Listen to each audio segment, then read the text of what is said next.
Hello there, guys.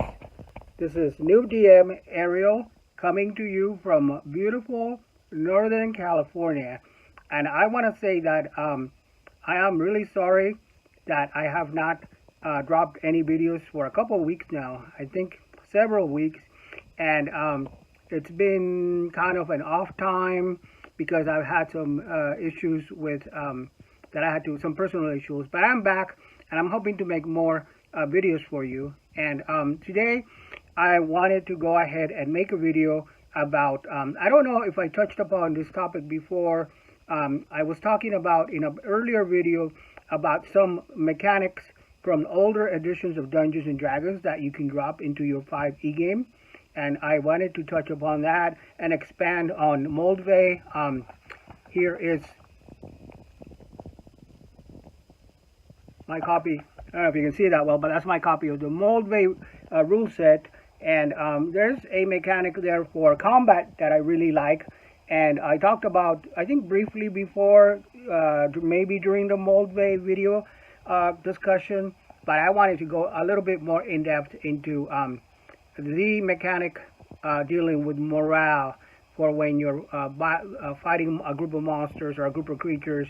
And morale is something that was around in first, second, and definitely the basic edition of Dungeons and Dragons. So we'll take a look at that today and go a little bit more in depth into that. All right, so let's talk about Dungeons and Dragons, and this is my basic rules. The Moldvay all the way before first edition, and we wanted to take a look at combat. And like I said, I wanted to go ahead and incorporate the morale mechanic in the combat because I was playing again. I was DMing a game today, and I thought it was really nice to be able to have that specific mechanic in the combat part of the adventure. So if we go to, let's see, part 5 of Encounters, combat is on page 24. We'll turn to page 24 real quick. Oh, actually, I'm on the right page. Here's morale, which is listed as an optional combat mechanic on page 27 of the rule book. And it basically talks about how any creature in battle may try to run away or surrender. Characters are never forced to do it. A character always reacts in the way the player wishes. NPCs and monsters, however, may decide to run away or surrender. And to handle that situation, each monster is given a morale score. Good morale indicates a willingness to fight regardless of the odds, whereas bad morale, a low score, means a monster will tend to panic and desire to withdraw from combat. And I really, as an example of that, I do have the monster manual from second edition. I have the first edition one too, but it doesn't seem to list that. So I don't know if it's a mechanic that they incorporated fully into AD&D second edition. But here you can see, for example, the Cloud Dragon. Nice photo of the Cloud Dragon. And then you have the stats, your stat blocks. And this is something that I really like about 4th edition. 3rd edition was a little like this. 2nd edition for sure. 5th edition doesn't seem to have very detailed stat blocks. They just give you the basics. But in the old monster manuals, they would give you the stats, and then you could go ahead and read about the characteristics of the monsters, which is really cool. And then you could do, it talks about like combat and special abilities, and it goes into, you know, their habitat and their ecology. So what I'm trying to say is that it was way more detailed, and I really like that. Now, to be fair to 5th edition and to the modern game, the way they got around that is Wizards of the Coast doesn't give you a lot of lore or a lot of specifics from each creature, but they do supplement that with it's not very detailed necessarily in each category of the monster manual, but they do supplement that with some of the supplementary books like Volo's Guide to Monsters, some of the other bestiaries, like Mordecai's Tome of Foes.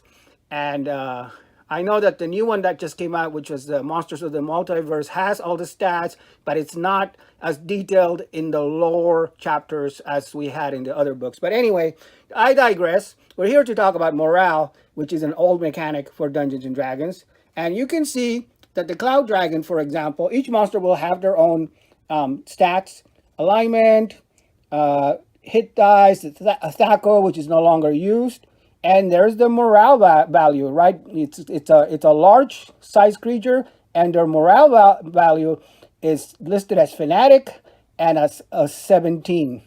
And I'm not exactly sure what fanatic means. I know just the score. So it gives you like the score in the parentheses, and so you know what their morale score. You take a look. It's the same for any monster. I mean, here's the Galeb Dur. A Galeb Dur is a monster with very high armor class, -2, because the armor class was not ascending, it was a descending armor class, the better below 0. And you hit dice, and then you can see that also a 17 morale. So if you go back, I don't know if they tweaked it for AD&D, but if you go back to the basic morale rules, the way it worked is a monster's morale score was given in each monster description, and the score was a number between 2 to 12. The higher the morale score, the better the morale.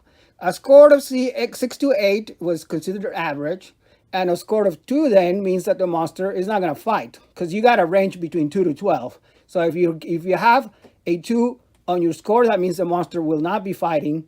But if you get the maximum score of 12, that means that the monster will fight till death without checking morale. So creatures with a morale score between 2 and 12 will need to check morale at some time during a battle. So how do you check morale? Basically, or when to check morale, is in general, it is checked in critical combat situations. 2 recommended times for morale checks, according to the basic rules, are after a side's first death in combat, either monsters or characters. But we're talking about monsters here mostly. So when the monster has experiences a death, it will impact the morale. And then when half the monsters have been incapacitated, killed, or made to go to sleep due to magic. So half the monsters are incapacitated, then the morale is going to be applied. So the DM or the referee, as they called it back in the old days, the referee or the DM or the game master will make a check. So monsters that successfully check morale twice will fight to the death, and you can make some adjustments to morale, which was really cool. Morale can be changed by situations unless the morale score is 2 or a 12. So adjustments to morale may be permanent or temporary, it says. The exact adjustments are left to the DM. A maximum of +2 or -2 is recommended. For example, if a monster is losing a battle, their morale score may be temporarily adjusted by -1. If they are winning, the monster's morale score may be temporarily adjusted by +1. And then it goes on to talk about retainers, which are kind of like hirelings. If you think of DDO or Dungeons and Dragons Online, or if you just think of the first edition or second edition, morale means a retainer is like a hireling. So if you're a knight and you're a high level, or a fighter, a high level, you can have some retainers working for you, and that's all that means. And they would also have a morale check. So all the monsters are like this. The second edition monster manual, for example, if you look at a shadow dragon, the shadow dragon size gives you the size and all the special defenses and stats, but the stat blocks has the morale of a champion, which means it's a 16. And if you're using the basic rules, you have that. So obviously the morale rules were a little bit different from basic to the first and second edition, because they have a wider range. You have a champion which is 16. I think they do explain it like in the front of the book. They should have, oh, here we go. Okay, so basically morale is a general rating of how likely the monster is to persevere in the face of adversity or armed opposition. So they break it down into a bigger range than the basic set or the basic rules, the Molde rules. Well, they'll have 2 to 20 range. So you can have 2 to 4 would be an unreliable monster, morale wise, and then 8 to 10 is the average. So 13, 14. So the champion and the fanatic that we looked at basically means that they are pretty. They're not going to back down in a fight, basically, just because their morale is so a lot higher. So that is the morale mechanic for Dungeons and Dragons from the old edition, dating back all the way to D&D, even before first edition, we had it back in the Mold Bay edition of the rules. And I really like this, like I said, this mechanic because it makes total sense to me. If you're going to fight, like today, for example, we had a fight. I was DMing the game, and the party was going up against a small number, a small band of goblins, and goblins tend to be lower tier monsters, so they're not going to be like it's not like a boss fight or anything like that, where it's going to be a big threat to the character, especially since they were first level. You kind of treat them with a little bit, excuse me, you kind of treat them with a little bit of, being careful that they, you don't throw like huge challenge rating creatures at them. And so they really didn't have a lot of problem dealing with these goblins, which have an average hit point of 7.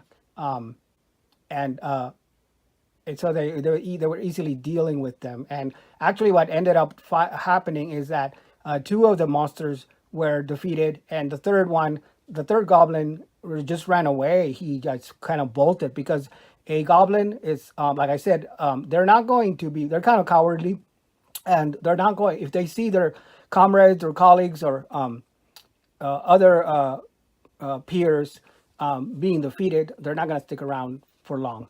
And so, but what ended up happening is the characters were smart enough to listen to good advice. I kind of nudged them a little bit as a DM because one of them was absent, so I had to play one of the PCs.